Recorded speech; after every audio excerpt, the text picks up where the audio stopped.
Hello, it's me, Wolfren. I'm still alive. Okay, so I don't have as much time for recordings anymore, but however, BT11 has brought us our fourth battle finally again, and the deck it's very good, and I think it's very competitive right now. So I think it's worth to make a video. So yeah, that's what I think I would play if I go to a BCS this season, okay? And let's try to explain why. Okay, as usually, we don't spend much time on the obvious cards, like we know it's for RPD, for Shadow Claw, we know that. So I will be skipping a bit on that part in order to have more time for the specifics, okay? So we have our right line, which is obviously this one.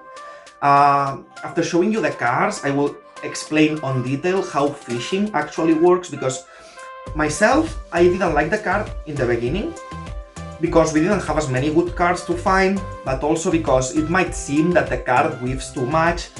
But after further considerations, I think the card actually never weaves, even when it doesn't actually find the card, and I will explain why.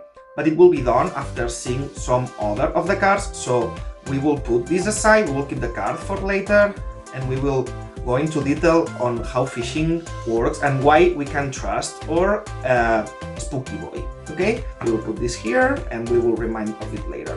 Of course, we have our 3 persona rights, we need it for soul charging. We don't need it for power though, and I know it's tempting to run less copies, but you really need to soul charge to keep bouncing and to keep using the blitz order, so you need to run the 3 copies.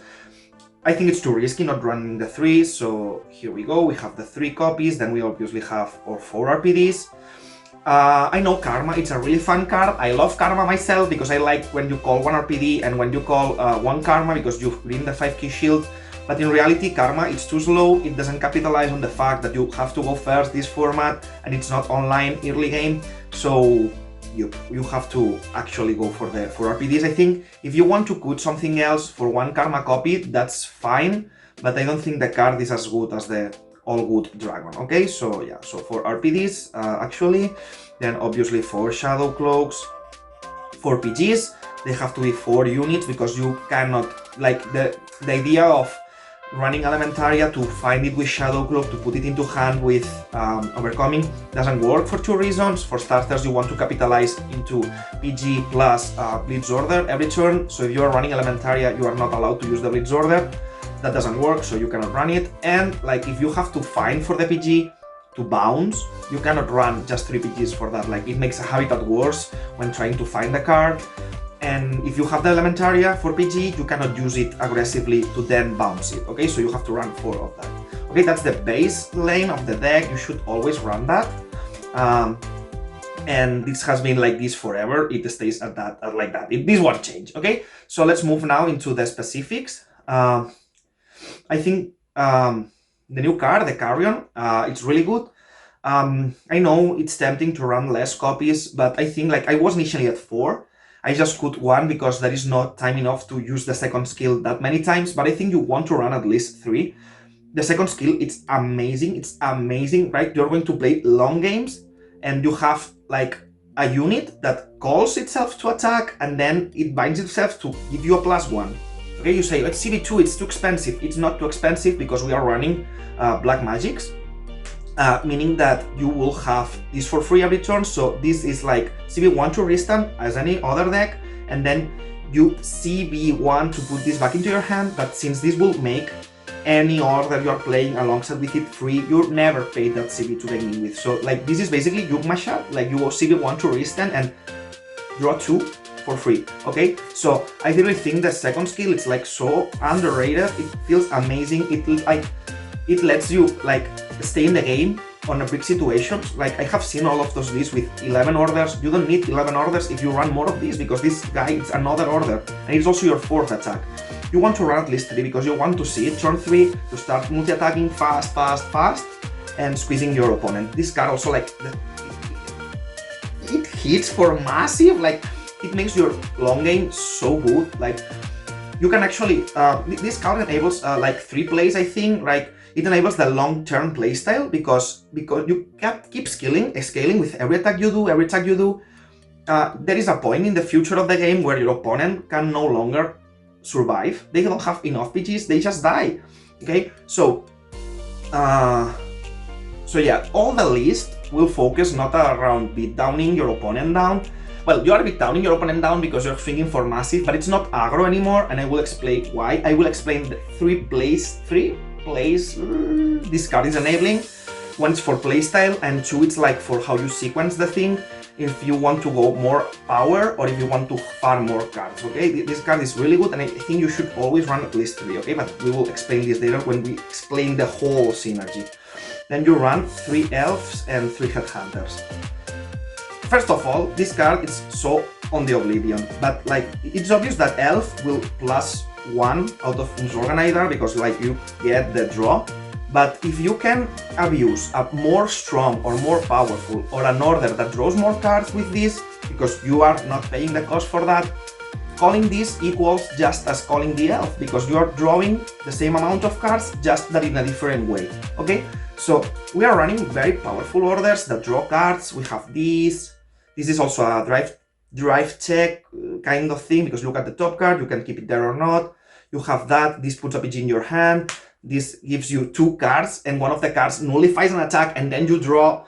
If you can use this every turn, that's super strong. If you can use both, that you are guarding, you are nullifying 2 of your opponent's attacks every turn, and you are not paying for that because you run the Headhunter, and you have the Black Magics, which is drawing 2. So let's say you have, I don't know, this one.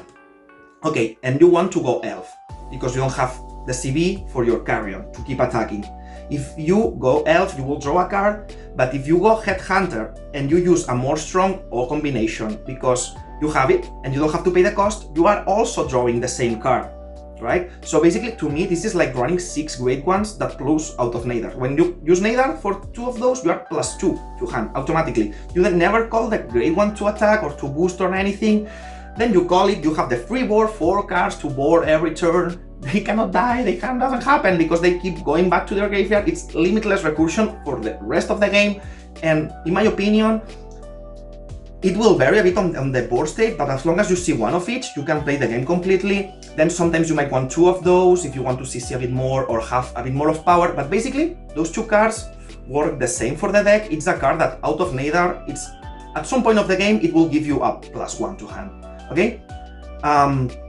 This card also enables, right, like going second, sorry, you get to the magical number, you can get to 38 or 43.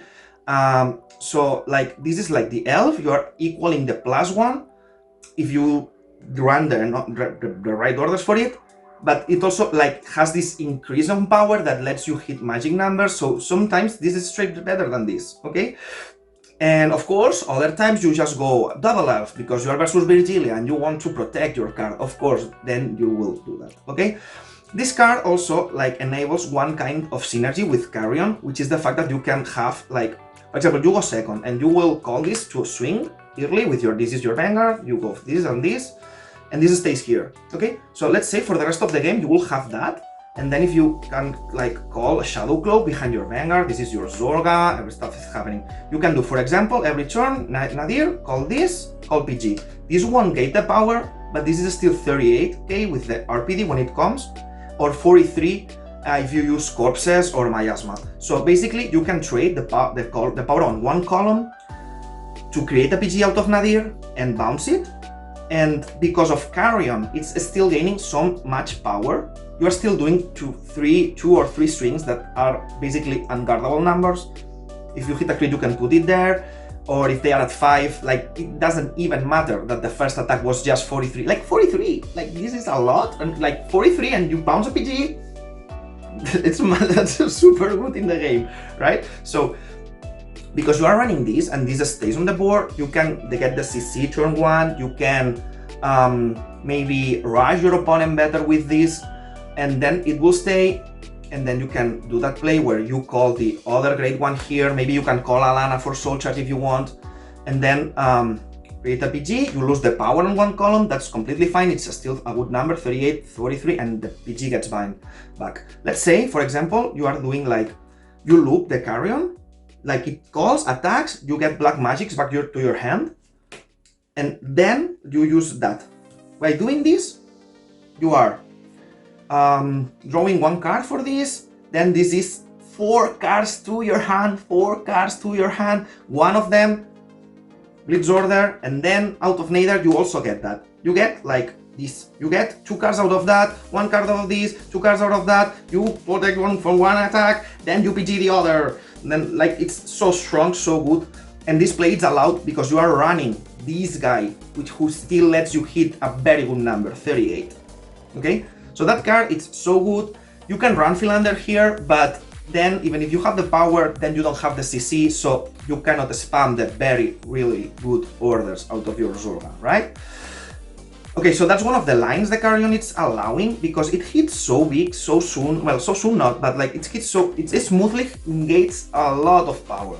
So it allows you to green cards elsewhere. You don't have to go for power orders anymore, because you can like go draw 2 or draw 4 because you're also running Caliburn, create a PG, put the PG into your hand, put Blitz Order into your hand, do whatever, then it makes sure you never run out of orders later, okay? So you can run 3 of each, because this is a 6 total of cards that are doing a similar thing. They are a +1 out of your Nadir.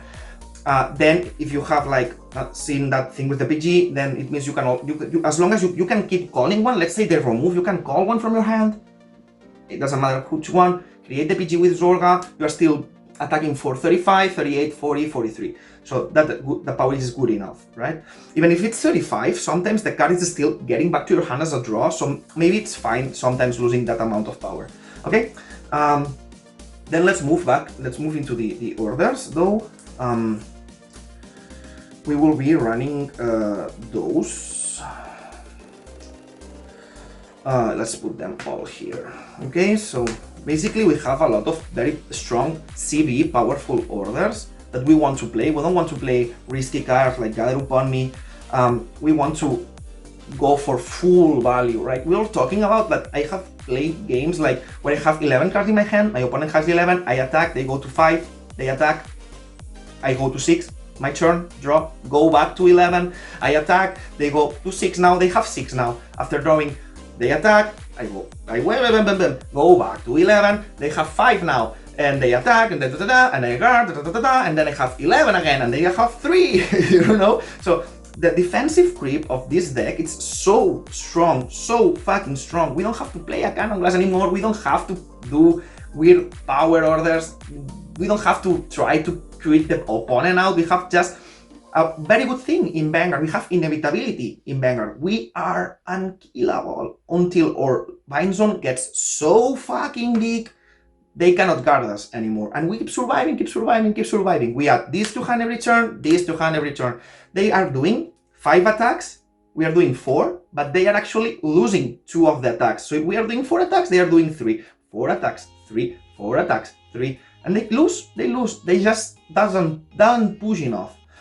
The main weakness from this deck is maybe like being out-pushed early game, because you might lose that window for when you start grinding. But if you don't, aquí no ha pasado nada, tú, farmea, ¿sabes? Entonces, so basically it's that, you know? And like, there is very strong things, like if you can use that every turn and pair with those two, like you are very good.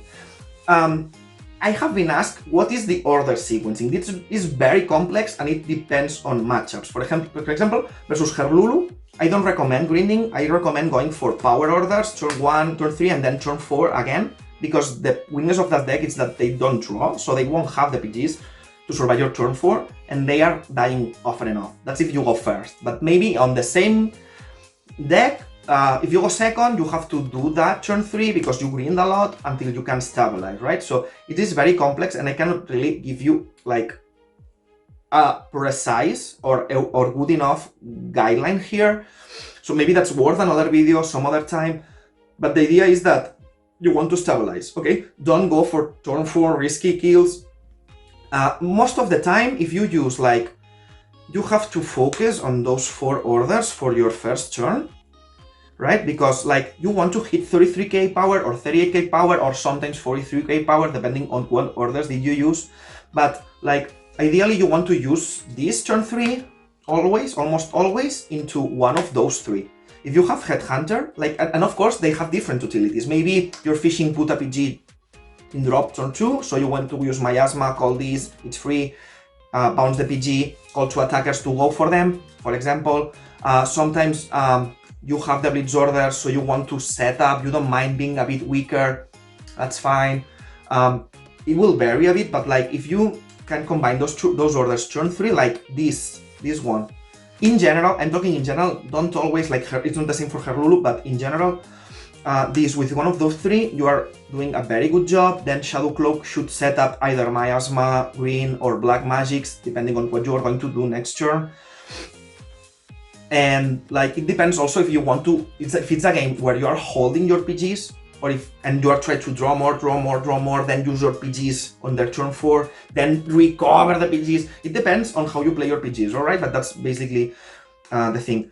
One very grindy situation comes with Overcoming, but it's risky and it depends, okay? Sometimes you have that card on turn 2 and you want to play it because next turn you have both the power and the green, and if you can do this turn 3 and then use this, this turn 2 and this turn 3, recover that, that's massive. I don't think they can beat that because it's plus 15, 10, 15, it depends, while going plus 4, that's strong. But it depends on how many orders have you seen, so maybe you have that turn 2 and you can't use it or you lose the game, so you need to think or be careful with that.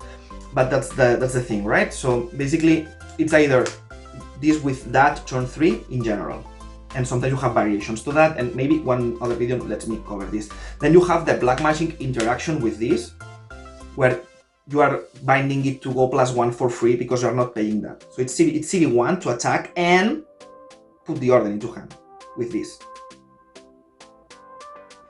On top of the draw 4, on top of the blah blah blah blah blah blah. Okay? So basically we are not trying to kill our opponents turn 4 anymore. We don't need to play for risky moves. We just green. We have like a really, like if you go for the thing that you understand and you trust the deck and you know that the defense the deck has, it's on asteroids, you will get there, okay? Just play safe. Okay, and in order to do that, no, I have the fishing here. I almost slept on it. Okay, fishing, it's amazing. It has like a lot of ways the card is plussing you just by existing. Okay, you no longer have to keep as many cards in your hand as before. Rancor was really scary in the sense that you had to keep an order, RPD, Shadow, the Zorga maybe. So you did not have this like sense of keeping other stuff, right? Before I had to put back my cow with masks, but now I can keep that, I can keep that, I can keep that. And that's fine because I don't have to find the Philander, I don't have to do any of that, okay? So this card is way more flexible on how the mulligan works. That's already an advantage. But then like, I'd like to consider or like follow along with me on the fact that I think this card equals +3 on a high roll, okay? Why? Let's compare this to Rancor, it's our only other option. The thing is that with Rancor, it's draw 2 and then call Philander to look at top 5, right? So basically you have to call Philander, you have to go -1 into your hand to do or to scry as much as this card is doing. So just because you are not having to call the Philander, you are already +5k shield in your hand, right? You don't have to call that, you don't have to call that. You can keep it, you just free 5k shield them on one of their attacks. Okay, so this card is creating like a 5k ticket on your hand because you can scry as much, you are as consistent as before without calling the 5k. Okay, so this exists in your deck, 5k to your hand, first +1. Then it will find an order. If it finds it, okay, +2. And then it will mill a card.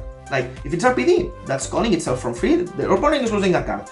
And you find PG, okay, you bind the one to PG next turn. You are saving cards again. You've called the elf next turn, it has a draw 1, right? So there is a lot of cards this card will find that it's letting you actually plus out of the unit you are milling, right?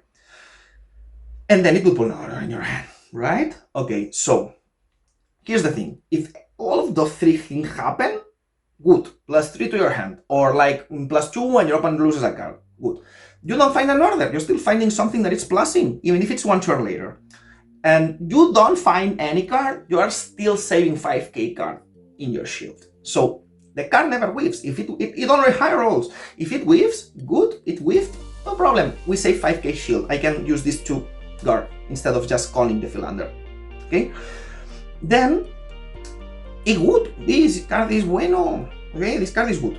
Okay, for that reason. It's like always, for me, it's always a 1-for-1.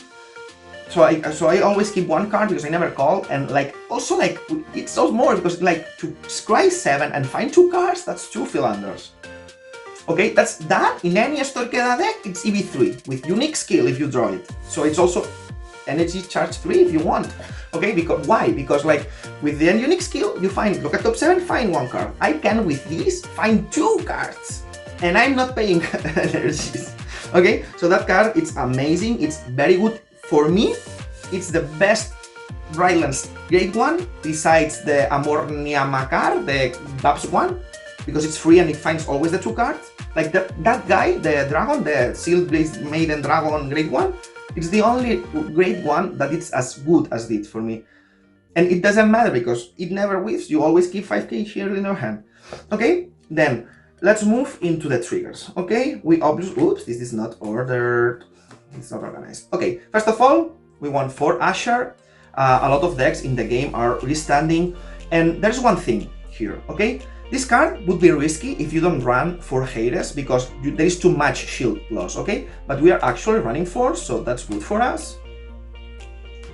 Right? Let's say your opponent is not restanding. Let's say your opponent is on Odium, it's on Wellstra, it's on Basework. That's fine.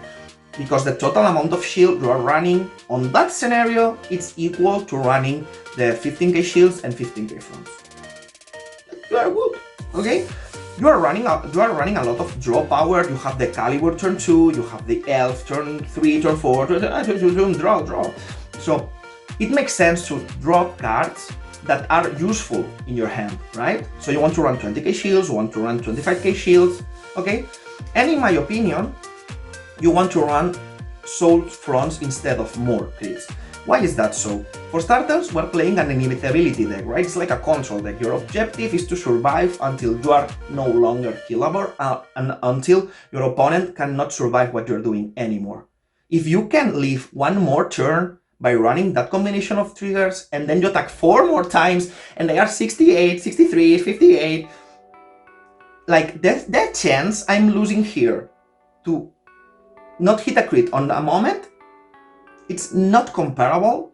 Like even if sometimes the game would have ended there, the potency of an extra turn in this deck, it's so big, it's so many damage, it's 2 damage, 2 damage, 1 damage, 1 damage, it's 6 damage.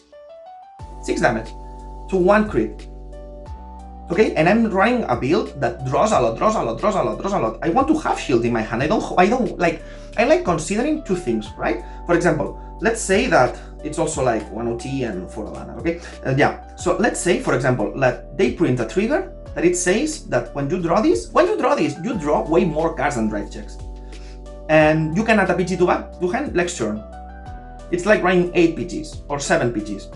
Wouldn't you, like, let's stop a moment, think about what your deck is doing. Wouldn't you like to run 7 PGs? Just put 3 PGs on your triggers? And better than just that, right? Because it's not like you have to drive check the trigger for it to do something. If you draw it, you put a PG back into your hand next turn. Pretty good. So, because I'm drawing so much, I like to even consider that, okay, Zorga is not good at drive checking. It's not good at sacking. Why would we force ourselves to play a deck that has to sack to win? We don't do that. We are the only deck in the game that doesn't have triple drive. Why do we have to play the game like the others do? Let's use what is good for us. We have this broken synergy of PG plus Blitz Order to our hand. Like this was, when Levitras was good, they were doing that, nullifying 2 of your opponent's attacks. But here we have limitless resources, limitless PGs, we can keep drawing, we never run out. It's so good, so good. And then you go like, draw 2, draw 1, draw 1. It's 4 cards, draw for turn, 4 persona, it's 6 cards. Isn't it better to run triggers that do something on those 6 drawn cards than trying to sack for a crit on that just 2 I'm getting? Right? So that's what this deck is going to try to do. Like, you reach this board state where you can control all of the attacks they are doing. You can always PG the banger to dodge the crits. You are in control of what damages you are taking. You can also think about it, like if they print a trigger that says your opponent doesn't hit next turn, like you get a trigger that says that the opponent's attack doesn't hit. That sounds pretty broken. So that's what we are going to try to do here. Of course, we want the 4 Alanas because we can do this emergency soul charge. This is also nice, but I think you want to run 3 Rothion. 3 is fine. Otherwise, you flood a bit and lose the, maybe like the crit pressure you might want. Also, like, let's consider this, right? For criticals doesn't mean you are not going to see any critical. It just means you have less the chance. Less the chance. Not like, it's not like you will only see 1 on the game. It's like you have less chance. You can still hit 2. And if you hit 2 with all this defense, they are so doomed, right? So the sense of having more chance of hitting my crit on the drive 2, it's not on that turn, on that exact turn that matters. It's not worth losing all the defense those cards are giving you. This girl won me the top 8 game. I draw the 4 of them. And every time he was attacking worth 33, I had this plus intercept. And I save a card. Each one of these cards saved a card in my hand. And then I had that allowed me to put extra PGs in my hand. And then I was 68, 68. There were no longer PGs to guard that. Okay? That's so good. For real. I was going to say something else and I forgot. Damn it. It was important. Fuck. It's okay, like if you have any question, maybe it will come the way. And I will remember about it, sorry. Well, but that's basically the thing, right? This sense of needing crits to win, I don't think this applies to this. Okay, yeah, I remember. If you hit crits early, you might seem like you are winning, but you are not. They are triple drive, they will heal. And maybe you lost your chances of healing because they were at more damage on the window you should have been healing. You don't want to hit too many of those because you are healing less. If they go to 5 too soon, then RPD loses the crit pressure, okay? So I think it's bad. Also, like, the fronts early game are just as powerful as crits because, like, you do the 3 lane, they hit a defensive on the first attack, and then, but then you have the front and your stacks do still hit, or maybe they hit for magical numbers they can no longer guard, so the front is actually dealing damage as well. So it's not that the front won't deal as much damage either. Okay, and then there is a lot of windows where they just go to 5 because they have to go to 5 because they need to sack the defensive there. Let's not pretend. It's also because they want to nullify your crits, but it's not just because they want to nullify your crits. They would say, okay, you run fronts, I will go to 5. Crit doesn't no longer matter. It's not just because of that. Sometimes they need to hit 1 or 2 defensive in order to optimize their patterns, right? So it won't change if they know you run the fronts. But opposing to that, or they want to close the heal window, that's where they are taking that damage, okay? And they will go to 5, and then it's 4 more attacks on your Divine Churn that will gain 10k. So it's actually like hitting, you go front, it's actually like hitting 3 triggers at once because you give the power to everything, right? The crit doesn't matter, but the 10k on their front row when they are at 5, that matters, okay? So don't let people tell you that you won't win because you don't have crits, fronts are bad. Those fronts are amazing, they save each front you draw saves you 1 card in hand. If front Rothion you draw, it's 1 more PG you have in hand next turn, okay? Strong. Only we can do that, let's use it. Okay, so that's, I think this covers all. It doesn't cover how to play the deck, sadly, because the orders combinations got a bit harder. But if you can play with the keeping, or even if you have to call it a return, 1 card here in the middle game, sacrifice a bit of power here to get extra PGs to farm hard, you will never die, okay? So, thank you for watching, I hope you enjoyed. I think Zorga is amazing, I always think so. It's just that we really needed the 4th attack, but not only the 4th attack, we needed this way of farming the PG to hand out of the Nadir, not just out of the order, because if I can set the PG, draw 2, and add the Blitz order, sacrifice a bit of power to get the PG, that's good. We finally can play the orders we really need on every situation, right? Without it, we had to play the same orders every time because, I'm sorry, we didn't have a way to finish the game otherwise, but now we can play for late game, we can scale, we can survive 1 more turn, we play around defensive OTs, we play around 6 damage heals because they have to take 2 damage at once and they are already at 5. You can play around OTs because suddenly you have 1 extra PG in your hand every turn. Like, there is some games when you always have 2 PGs in your hand every turn for the whole game. So you do not lose, like you lose to Drag Vida, of course, then some games you don't have the pitches yet, you get OT, you still lose, that's okay. But we are so good at playing around variants. I think that's amazing in a game like Banger. And I have gone second, like that day, like BCS Spain was very good. And I went second most of my games. But I survived their turn 4 because I have the defense and then killed them turn 5. This is good. Try it. Give it a chance. Like, we have to beat certain heuristics, right? We are so used that crits are so mandatory, but that's because a conception we have on the game. But this is a crit on your defense, right? If you could run 8 heals, wouldn't you? That kind of stuff, right? So yeah, that's basically what we have here. Hope you enjoyed. Hope you have